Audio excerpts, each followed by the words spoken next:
Yun. New angle alert. Impromptu speak 51.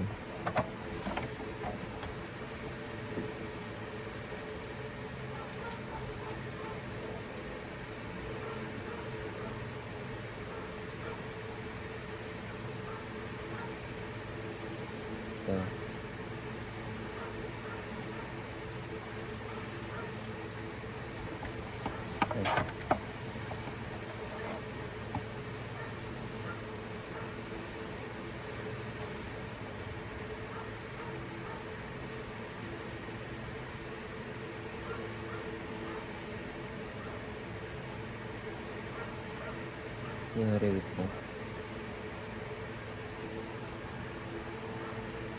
Nagloko yung ano. Nag-alala ako. Nagloko yung laptop. Ayan. Nakuha kong word ant. Ant. Diba ang ant? Tita yun, tita. Search ko muna.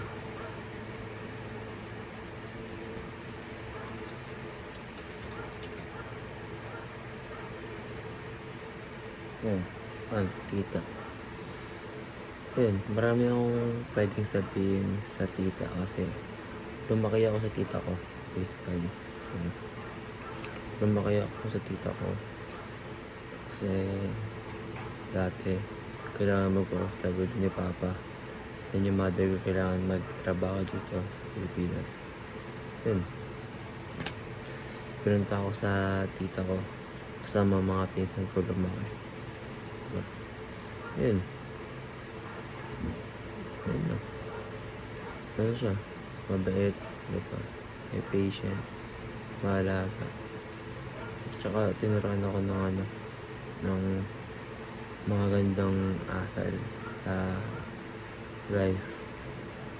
Bonus pa yun kasi may anak siyang 3 tsaka isa pa 4. Pero di niya kasi anak yun eh. Parang unang anak ng asawa niya. Pero yun, bonus na yung babae kasi lahat sila.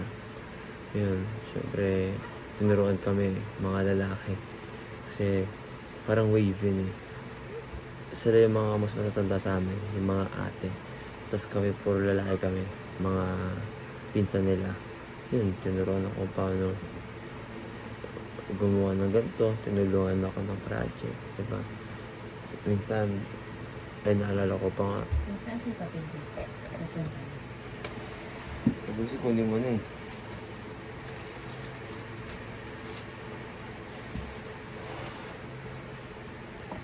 Ayun, sorry yan.